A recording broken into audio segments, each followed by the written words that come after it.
할렐루야. 예배에 참여하신 모든 성도님의 삶과 가정과 믿음의 기업 위에 하나님께서 부어주시는 놀라운 축복과 은혜가 함께 하시기를 주님의 이름으로 축원합니다.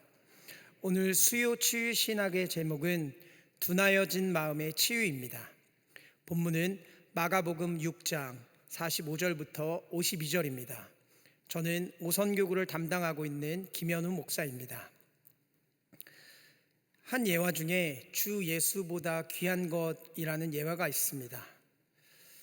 여기에 주인공인 어렸을 때 예수님을 믿고 주일학교에 열심히 나갔지만 출세를 하고 돈을 벌면서 주님을 멀리 시작하였다고 합니다. 그는 시카고 방송국의 연출자였으며 인기 절정의 가수였었다라고 합니다. 그러나 돈을 벌고 출세를 하였지만 마음은 허무했고 마음속의 불안은 떠나지가 않았었다라고 합니다. 그러던 어느 날 성경을 읽다가 갑자기 어렸을 때 믿었던 예수님에 대한 향수와 추억이 되살아나기 시작했습니다. 그러고 이렇게 얘기합니다. 나는 어쩌면 인생을 낭비하고 있는지도 몰라. 그 후에 어느 모임에 참석했다가 예수님께 자신의 전 삶을 드린다고 고백을 하게 됩니다. 그리고 자기 집으로 돌아왔을 때 방송국에서 한 통의 전화가 걸려왔습니다. 다시 전속 계약을 체결하면 지금보다 더 많은 대우, 더 좋은 대우를 보장했지만 이 남자는 거절하면서 다음과 같은 유명한 대답을 하였다고 합니다. 미안하지만 전화를 너무 늦게 걸으셨습니다. 앞으로 나의 목소리와 재능, 모든 것은 나를 구원하신 예수님, 나의 주인이 되신 창조주 하나님의 영광을 위해서만 쓰여질 것입니다 라고 말했다고 합니다. 이 사람의 마음속에서 멜로디가 솟아나기 시작했습니다. 자기를 위하여 늘 기도하신 어머니 친구 밀러 여사에게 가져왔던 성시에 맞춰서 그는 작곡을 하게 됩니다. 그 찬양이 바로 주 예수보다 더 귀한 것은 없네입니다. 주 예수보다 더 귀한 것은 없네. 이 세상 부귀와 바꿀 수 없네. 영죽을 내 대신 돌아가신 그 놀라운 사랑 잊지 못해. 세상 즐거움 다 버리고 세상 자랑 다 버렸네. 주 예수보다 더 귀한 것은 없네. 예수 밖에는 없네. 이분이 바로 빌리 그레암 목사님과 평생을 함께 동역하신 조지 베브리 쉐아라는 사람입니다. 이 찬양의 가사처럼 우리는 예수밖에 없는 삶을 살아야 됨을 마음판 가운데 꼭 새기시며 오늘의 말씀을 함께 나누셨으면 좋겠습니다. 오늘 본문 마가복음의 6장의 말씀입니다. 그 중에서도 45절부터 나오는 무리를 걸으신 예수님에 관하여 말씀을 다루고 있습니다. 이 말씀이 있기 전 예수님은 많은 사람들과 함께 산 위에서 오병이어의 기적을 보여주셨습니다. 빈들에서 날이 저물어 가는 순간 예수님은 배를 줄이고 하나님 나라의 복음을 듣고 있던 수많은 사람들에게 기적과 같은 일을 베푸셨던 사건이 바로 오늘 본문 전에 나타난다는 겁니다. 보리떡 5개와 물고기 2마리를 가지고 모였던 사람들을 다 배불리 먹게 하였다라는 것을 우리는 성경을 통해서 확인할 수 있습니다. 그리고 12바구니에 찼을 정도로 많은 양의 먹을 것이 남았다는 것도 우리는 확인을 할 수가 있습니다. 떡과 물고기를 먹고 남은 자가 남자만 5,000명이라고 기록을 하는 것을 보면 적어도 15,000명은 먹고도 남는 기적을 보여주는 역사가 바로 오병이어의 역사였다는 겁니다. 그리고 나서 오늘 본문 무리를 걸었다는 또 다른 기적이 나타나고 있습니다. 예수님께서는 제자들에게 배를 먼저 타고 벳세다라는 지역으로 먼저 건너가게 하셨습니다. 그리고 산으로 올라가 혼자 기도를 하고 계셨습니다. 그런데 문제가 생겼습니다. 날이 저물고 배는 바다 한가운데 있었습니다.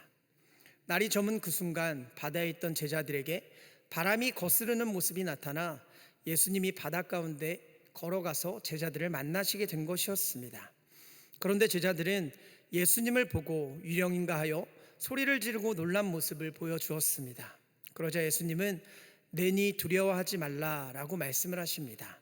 그리고 성경은 이들을 표현하길 마음이 둔하여졌다라는 표현을 사용하고 있다는 겁니다. 우리가 세상을 살아가는 데 있어 우리도 이러한 모습을 보일 때가 있을지 모르겠습니다. 우리의 마음이 둔하여질 수 있다라는 것입니다. 여기서 마음이 둔하다는 것은 헬라어, 페포로메네라는 단어를 사용합니다. 페포로메네라는 단어를 사용합니다. 의미를 살펴보자면 굳어지다, 우둔하여지다라는 의미로 이적을 행하신 그 이면에 내재되신 신으로서의 예수의 본성에 대해 영적으로 제자들이 둔하여지었다라는 것을 표현하고 있다라는 것입니다. 이러한 영적 둔감함은 제자들이 예수님께서 고난을 받으시는 시점에 모두 도망하는 과오를 범하게 만들었음 또한 보여주고 있습니다. 오늘은 사순절의 시작입니다. 우리의 삶 가운데 기적을 체험하고 또한 하나님의 놀라운 능력을 체험해 영적으로 충만함이 아직도 살아있는지를 점검하시고 또한 영적으로 둔하여지지 않았는지를 생각해 보셔야 될 것입니다. 그렇다면 둔하여진 마음에 대한 치유가 과연 어떻게 이루어지는지에 대한 영적인 교훈과 기도의 제목을 삼고자 합니다. 첫째로 예수님이 지켜보십니다. 예수님은 오늘 본문을 시작하면서 제자들에게 즉시 재촉하셔서 벳세다로 건너가라고 말씀하셨습니다. 마가는 5천 명을 먹이신 이적을 보고 무리들이 어떤 반응을 보였는지 구체적으로는 언급하고 있지 않습니다. 그러나 제자들을 향한 예수님의 급박한 태도를 보았을 때 군중들이 그릇된 메시아간에 따라 예수를 자신들의 임금으로 삼으려 하는 위험한 시도를 암시하고 있는 것과 같은 상황에 처해 있다는 것을 우리는 확인해 볼 수가 있습니다. 요한은 실제로 이것을 지적하고 있는데 요한복음 6장 15절 말씀에 이렇게 기록하고 있습니다. 그러므로 예수께서 그들이 와서 자기를 억지로 붙들어 임금으로 삼으려는 줄 아시고 다시 혼자 산으로 떠나 가시니라. 억지로 붙들어 임금으로 삼으려시는 줄을 알고 혼자 산으로 가셨다라고 말씀하셨다는 겁니다. 그래서 예수님은 즉시 지체하지 않으시고 함께 있었던 제자들을 재촉하셔서 강권하셔서 장소를 옮겨서 다른 곳으로 가라라고 말씀하셨던 것이었습니다. 왜냐하면 군중들의 이러한 태도는 죄를 구원하기 위해 이 땅에 오신 예수 그리스도의 근본의 목적과는 상이했고 또한 이는 예수 그리스도가 결코 원하셨던 바가 아니셨기 때문에 그랬습니다. 예수님은 그래서 정치적 메시아만을 갈망하는 무리를 해산시키시고 제자들로 하여금 갈릴리 바다 서편으로 먼저 떠날 것을 지금 먼저 본문에서 말하고 있다는 겁니다. 예수님은 자신의 기적으로 인해서 사람들이 자신을 왕으로 모시고 싶어 한다는 것을 눈치채고 계셨습니다. 그런데 메시아로 인정한 것이 아닌 예수를 정치적인 유대인의 왕으로 또는 로마를 정복하고 그들에게 이제 자유롭게 해주기를 원했던 것이 바로 군중들의 모습이었다는 겁니다. 마가는 계속해서 일어나고 있는 예수의 이적을 제자들이 깨닫지 못하고 있는 것은 예수 그리스도가 누구신지를 알지 못하는 영적 무지함 때문이다라고 오늘 본문에서 말합니다. 그래서 오늘 본문에도 마음이 둔하여졌다라는 표현을 사용하는 것입니다. 제자들은 예수님과의 여러 가지 사건을 몸소 체험한 사람들이었습니다. 이들은 예수님이 누구신지 알고 있었던 사람들이었다라고도 말할 수 있습니다. 그런데도 불구하고 이들은 자신들의 눈에서 예수가 멀어지셨고 또한 지금 바람이 거슬러 갈릴리 바다 가운데 표류하고 있던 상황 가운데 있었기 때문에 기적과 이적 또한 하나님의 아들로 오신 예수 그리스도께서 자신들을 지켜줄 수 없는 상황이라 생각하였기 때문에 두려워하기 시작하였으며 이들의 마음이 영적으로 둔해진 상태 가운데 처하게 되었다라는 겁니다. 요한복음에 보면 오늘의 상황이 큰 바람이 불었다라고 표현하고 있는 것을 살펴볼 수가 있고 돌풍이 불어 항해가 순탄하지 않은 상황이 바로 제자들의 상황이었습니다. 그로 인해서 제자들의 상황이 어때야 했습니까? 노를 괴롭게 저을 수밖에 없었다라고 본문은 말씀하고 있습니다. 여기서 괴로이라는 단어는 헬라어로 바사니 조메누스라는 단어로 사용되고 있습니다. 의미는 고문하다, 지치게 하다라는 의미를 가지고 있는데 제자들 중 바다에 익숙한 갈릴리 사람들이 많이 있었지만 당시의 형편이 제자들의 힘으로는 역부족이었다라는 것을 우리는 괴로이 노를 저었다라는 표현에서 확인을 할 수가 있습니다. 우리의 상황, 현실도 이 제자들과 같을 수 있습니다. 내 힘으로는 역부족이고 환경과 상황이 내가 감당할 수 없는 현실에 처할 수도 있다는 말입니다.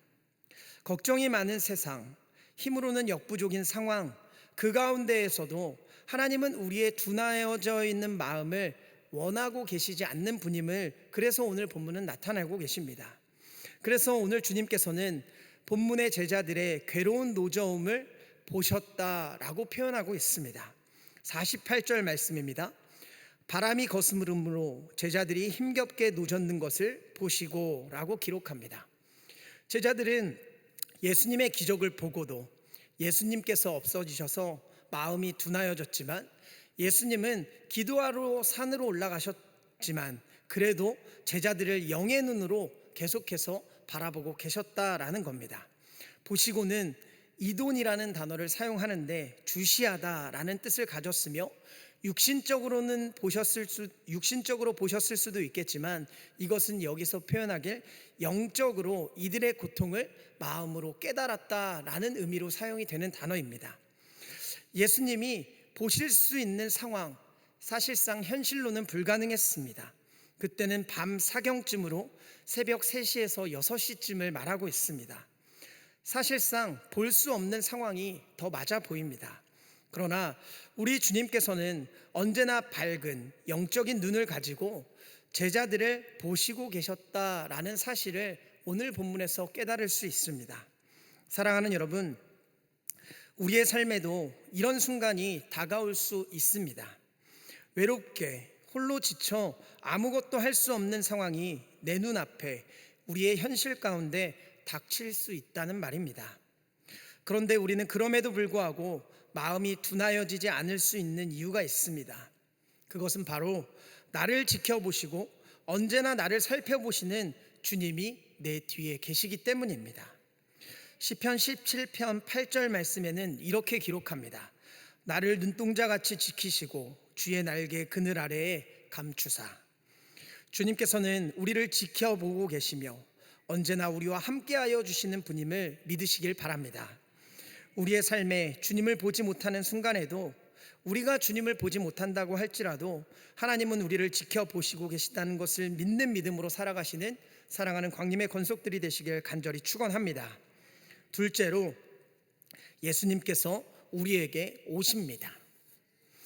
예수님께서는 우리를 항상 보고 계신다, 지켜보신다라고 말씀을 드렸습니다. 그런데 그런 예수님의 행적이 오늘 본문을 보니 놀랍습니다. 48절 말씀입니다.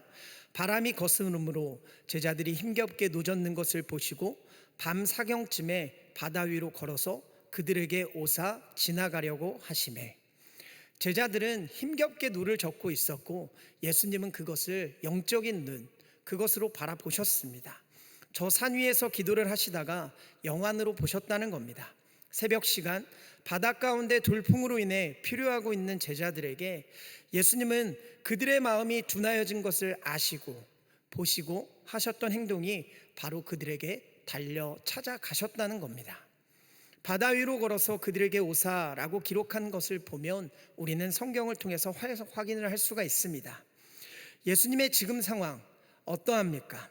오병이의 기적을 베푸시고 그 기적으로 인해 사람들을 피해서 산으로 기도를 하러 가셨던 상황이었습니다.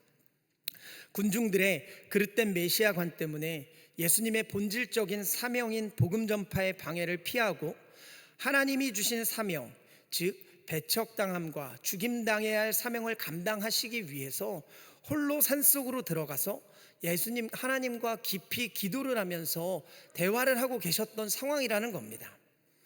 본인의 사명을 위해 하나님이 주신 사명을 감당하기 위해서 산으로 홀로 올라가 아무도 없는 깊숙한 곳에서 하나님과의 깊은 대화를 나누고 계셨을 것입니다. 그런데 그 상황 가운데 제자들에게 불의의 사고, 일어나면 안 되는 안전하지 못한 상황이 내가 사랑하는 제자들에게 벌어졌다는 겁니다. 사실 이 갈릴리 바다는 지중해보다 약 200m 아래에 위치하고 있어서 기류가 안정되지 못하였기 때문에 가끔 이런 돌풍을 일으켰다라고 신학자들은 말합니다. 그런데 그 상황이 새벽에 갑자기 일어나게 되었다라고 오늘 본문은 기록을 하며, 사실 우리가 일상생활을 하면서도 새벽에 무슨 일이 생기면 바로 달려가기가 힘든 경우들이 있는데, 예수님께서는 제자들과 멀리 떨어져 있었고 깊은 산속에서 있는 상황이었는데도 불구하고 그들을 보셨다라고 말씀합니다. 그리고 그들을 보시고 그냥 두지 않으시고 그들과 함께 하시기 위해서 그들에게 다가오셨다라고 말씀하고 있습니다. 예수님은 이렇게 영적으로 육적으로 제자들에게 관심을 두고 사랑하고 계셨던 그런 주님이셨습니다. 그들이 혹시나 무슨 일이 생기진 않을지, 그들이 두렵고 떨리는 상황이 되면 언제든지 달려가는 그런 모습을 보여주고 계신 분이 바로 예수 그리스도셨다는 것을 우리는 본문을 통해서 확인할 수 있습니다. 우리도 자녀들이 아프거나 연로하신 부모님께서 아파서 연락이 온다면 아마 바로 달려가게 될 것입니다. 아이를 살리기 위해 혹시 부모님이 어떻게 되실까봐 전전긍긍하며 구급차를 불러 새벽이어도 병원으로 달려갈 것이라는 말씀입니다. 그것과 마찬가지입니다. 제자들은 오늘 본문 말씀처럼 마음이 둔하여 예수님을 알아보지 못하고 예수님의 기적의 사건을 잊어버릴지 몰라도 예수님께서는 그런 제자들과도 함께 하시고 싶어 하셨다라는 말씀입니다. 저는 병원에 계신 분의 신방을 하거나 전화를 드려 기도할 때면 꼭 그들에게 해드리는 기도의 제목들이 있습니다. 권사님, 집사님, 성도님, 주님께서 분명히 함께하여 주실 것입니다. 혼자 있는 것 같아도 성령님께서 임마누엘 하셔서 함께 하시니 두려워하지 마시고 외로워하지 마십시오 라고 기도를 종종 해드리고자 합니다. 사랑하는 여러분, 오늘의 본문에 예수님께서 보여주신 것이 바로 그 사랑이었을 것입니다. 마치 하나님께서 여호수아에게 사명을 주시고 하셨던 말씀, 여호수아 1장 5절의 말씀이 떠오르게 됩니다. 여호수아 1장 5절의 말씀입니다. 내 평생에 너를 능히 대적할 자가 없으리니 내가 모세와 함께 있었던 것과 같이 너와 함께 있을 것임이니 내가 너를 떠나지 아니하며 버리지 아니하리니. 사랑하는 주님께서는 이런 마음으로 절대 너희들 나의 제자들을 그대로 두지 않겠다라고 말씀하십니다. 제자들의 위험 상황 가운데 내가 가서 직접 너희들과 함께 그 역경과 고난을 이겨나갈 것이다 라고 말씀하십니다. 예수님은 둔하여져 예수님을 알아보지 못하는 제자들에게도, 예수님의 사역을 바로 믿지 못하였던 제자들에게도 친히 오셔서 구원하여 주시는 놀라운 역사를 보여주신 줄 분명하게 믿습니다. 우리의 삶에도 이러한 주님의 역사, 친히 오셔서 나와 함께하여 주시는 사랑의 하나님을 체험하며 살아가실 수 있는 사랑하는 광림의 권속들이 되시길 간절히 축원합니다. 끝으로 안심하라, 두려워 말라. 예수님은 그런 제자들에게 친히 오셔서 그들에게 모습을 보여주셨습니다. 제자들은 그 상황에 예수님을 봤으면 할렐루야라는 단어를 외치며 예수님을 반겨야 했었을 것입니다. 너무 감사합니다 라는 표현을 했었어야 된다는 것입니다. 나를 구원하시려 주님이 이곳에 오셨구나 라는 것을 생각했어야 한다는 것입니다. 왜냐하면 이들은 이미 오병이어의 기적을 바로 전에 체험했기 때문입니다. 그런데 제자들은 그런 모습을 보여주지 않았습니다. 49절 말씀입니다. 제자들이 그가 바다 위로 걸어오심을 보고 위령인가 하여 소리 지르니. 예수님은 두려워 떨고 있는 제자들을 구원하시기 위해서 친히 바다 위를 걸어 그들을 도우러 가셨습니다. 그런데 제자들은 주님을 보고 소리를 질렀습니다. 하물며 오늘 본문에는 유령인가 하여 소리를 질렀다라고 말합니다. 실제 몸이 아닌 환상을 뜻하는 단어인데, 당시 제자들은 폭풍 속에서 주님이 바다 위를 걸어 자기들에게 오시리라고는 생각하지 못했을 거기 때문에 아마 이 유령이라는 단어를 사용했을 것입니다. 여기서 소리 지르리라는 단어는 헬라어로 아네크락산이라는 단어를 사용하며 공포에 질려 떨면서 비명을 지르는 것으로 제자들의 상태가 심히 위축되어 있음을 묘사하고 있는 단어입니다. 제자들의 마음이 둔하여진 것이 분명히 보입니다. 그들은 초자연적인 기적의 역사를 바라보지 못하는 그런 마음을 가지고 있었다는 겁니다. 그래서 주님은 50절 말씀에 이렇게 말씀합니다. 그들이 다 예수를 보고 놀람이라. 이에 예수께서 곧 그들에게 말씀하여 이르시되 안심하라, 내니 두려워하지 말라 하시고, 예수님은 자신을 에고에이미, 나는 뭐뭐다 라는 표현을 말씀하셨는데, 내니 두려워하지 말라, 안심하라 라고도 여기서 표현을 하셨습니다. 안심하라는 말씀은 담대하라는 의미를 가지고 있었으며, 이는 어려움을 극복할 수 있음을 알리는 당시 제자들에게 가장 중요하고 필요한 단어였습니다. 제자들의 신앙이 약하여 예수를 알아보지 못했음에도 불구하고 주님은 그들을 책망하지 않으시고 오히려 기쁨과 소망이 넘치는 말로써 두려움에 찬 그들을 위로하셨다라는 것입니다. 또한 두려워하지 말라라는 단어는 성경에서 아주 자주 사용하는 말씀으로, 주님이 이제 여기에 계시니, 내가 이제 여기에 있으니 너희들은 두려워할 것 없다라는 것을 의미하고 있습니다. 예수님은 아직 마음이 둔하여 믿음이 없어 두려움에 떨고 예수님을 알아보지 못하는 제자들에게 두려워하지 말고 안심하라 라고 말씀하십니다. 사랑하는 여러분, 그래서 우리의 삶이 참 감사한 삶입니다. 나는 때론 마음이 둔하여져 예수님을 알아보지 못하고 예수님이 떠나가 있는 두려움에 찬 삶, 안심하지 못하는 삶을 살아갈지 모르겠지만, 예수님께서는 우리들을 찾아와 위로해 주시며 소망을 더하여 주시기 때문에 그렇습니다. 예수님의 이런 사랑은 우리가 사순절을 살아가며 꼭 기억해야 할 하나님의 사랑이셨습니다. 이사야 41장 10절 말씀에도 이렇게 말씀하고 있습니다. 두려워하지 말라, 내가 너와 함께함이라. 놀라지 말라, 나는 내 하나님이 됨이라. 내가 너를 굳세게 하리라. 참으로 너를 도와주리라.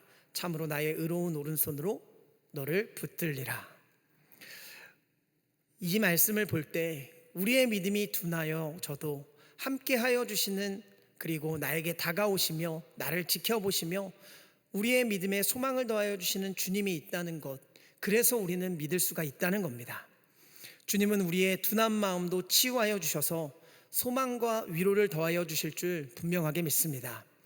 이 사순절의 기간 주님 주신 힘과 능력으로 살아가시며, 또한 우리의 마음이 둔하여져 예수를 알아보지 못할지라도 예수님께서 우리를 보시고 우리에게로 친히 오사 함께하여 주신다는 사실을 기억하며 이 사순절의 절기를 살아가시는 사랑하는 광림의 권속들이 되시길 간절히 축원합니다. 기도하겠습니다. 사랑과 은혜가 풍성하신 하나님, 오늘도 생명의 말씀을 들으러 온 우리 광림의 권속들이 이곳에 있습니다. 오늘도 무리를 걸어 오셔서 우리를 항상 지켜보시며 두려워하고 놀란 우리들의 연약한 믿음을 보시고 우리에게 다가오시사 주님을 바라보며 살아가게 하여 주시니 감사를 드립니다. 연약한 순간에도 나에게 힘과 능력과 소망과 위로를 더하여 주시는 주님을 붙들고 살아가는 우리가 되게 하여 주시옵소서. 믿음을 가지고 말씀을 들은 대로 살아갈 수 있도록 성령께서 함께하여 주실 줄 믿사오며 우리 주 예수 그리스도의 이름으로 기도드리옵나이다. 아멘.